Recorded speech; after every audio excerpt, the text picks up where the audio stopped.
Free.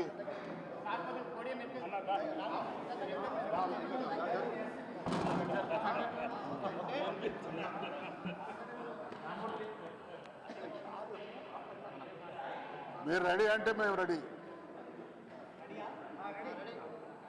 1831 సంవత్సరంలో జన్మించినటువంటి సావిత్రిబాయి పూలే గారి దాదాపు 200 సంవత్సరాలు కావస్తున్నది ఆ తల్లి జన్మించి.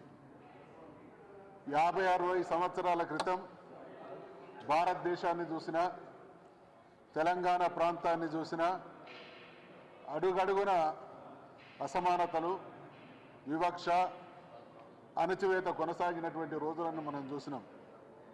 మరి 50-60 సంవత్సరాల క్రితమే అటువంటి దుస్థితిలో మా తరం వాళ్ళం ఉంటే 200 సంవత్సరాల క్రితం భారతదేశంలో ఉన్నటువంటి సమాజం ఎటువంటి స్థితిగతుల్లో ఉన్నది అనేటువంటి విషయాన్ని ఊహించడం కూడా కష్టంగా ఉంటుంది. ఒకవైపు సామ్రాజ్యవాదులు భారతదేశాన్ని పట్టి పీడిస్తున్నటువంటి తరం, మరొక వైపు రాజులు, మహారాజులు, భూస్వాములు, ఆధిపత్య కులాల వారు అనేక రకాలైనటువంటి అణచివేతలు భారత సమాజం మీద కొనసాగుతున్నటువంటి కాలంలో ఈ దేశం బాగుపడాలి అనంటే ఇక్కడ బలమైనటువంటి సంస్కరణలకు పునాది కావాలి అనేటువంటి ఆలోచనతో జ్యోతిబా పూలే గారు స్వయంగా మార్పు ఏదైనా ముందు మన ఇంటి నుంచెల్లే మొదలు కావాలనేటువంటి ఆలోచనతో తన సతీమణి అయినటువంటి సావిత్రిబాయి పూలే గారికి అక్షరాభ్యాసం చేస్తే ఆ తల్లి ఆ రోజున్నటువంటి మహిళా లోకాన్ని చైతన్యపరచడం ద్వారా మాత్రమే ఏ దేశంలో కానీ ఏ సమాజంలో కానీ సగభాగంగా ఉన్నటువంటి మహిళలు అన్ని రంగాల్లో రాణించినప్పుడు ఆ దేశం అన్ని విధాలుగా అభివృద్ధి చెందుతుంది అనేటువంటి ఆలోచనతో అనేక వర్గాల నుండి తీవ్ర ప్రతిఘటన ఎదిరించి అవమానాలను సహించి జాతిని సంస్కరించేటువంటి మహా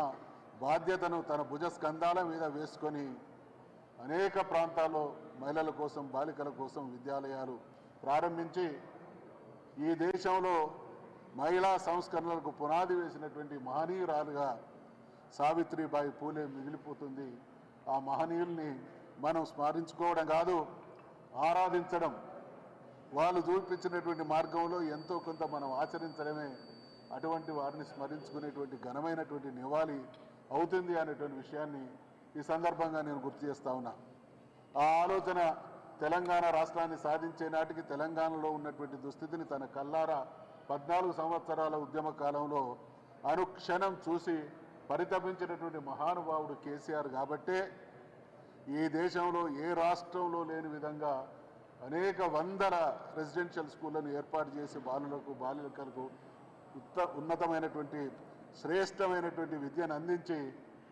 ఆ సంస్కరణను అమలు చేసినటువంటి మరో సంస్కరణవాది కేసీఆర్ అనేటువంటి విషయాన్ని సందర్భంగా గుర్తు చేస్తూ ఉన్నాం. ఈ సందర్భంగా భారత ప్రభుత్వానికి నేను విజ్ఞప్తి చేస్తూ ఉన్నాను, చరిత్ర సృష్టించి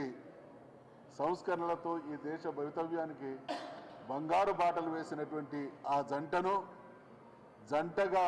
మొదటి భారతరత్న పొందినటువంటి జంటగా ఆ కుటుంబం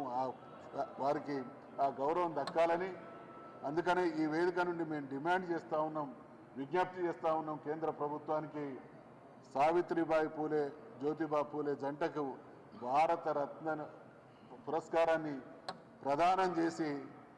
వారిని మనం తరతరాలుగా భారత జాతి ఉన్నంత వరకు కూడా వాళ్ళని స్మరించుకునే విధమైనటువంటి గౌరవం వారికి దక్కాలనేటువంటి విషయాన్ని డిమాండ్ చేస్తూ, విజ్ఞప్తి చేస్తూ, మనమందరం కూడా మహనీయులను స్మరించడం అంటే దండం పెట్టి దండలేసి అంతటితో కార్యక్రమాన్ని ముగించడం కాదు. వందల సంవత్సరాల క్రితమే ప్రతికూలతలు ఉన్నటువంటి రోజుల్లోనే అంత త్యాగానికి తెగించి ముందుకొచ్చి మన జీవితాల్లో వెలుగు నింపేటువంటి ప్రయత్నం వారు చేసింది కాబట్టి వారిని ఆదర్శంగా తీసుకోవడం అంటే వారి సంస్కరణను మనం కూడా పుణికిపుచ్చుకొని అమలు చేయడమే అవుతుంది. కాబట్టి మనమందరం కూడా రాబోయే తరాల భవిష్యత్తు రీత్యా ఏం చేస్తే ఈ జాతికి, మన ప్రజలకు, మన చుట్టూ ఉన్నటువంటి సమాజానికి మంచి జరుగుతుందో ఆ దిశగా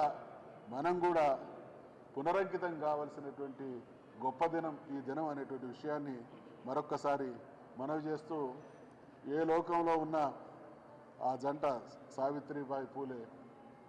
జ్యోతిబా పూలే దంపతుల ఆశీస్సులు నిరంతరం భారత జాతి మీద కురిపిస్తూనే ఉండాలని మరి ఆ దేవుణ్ణి ప్రార్థిస్తూ సెలవు.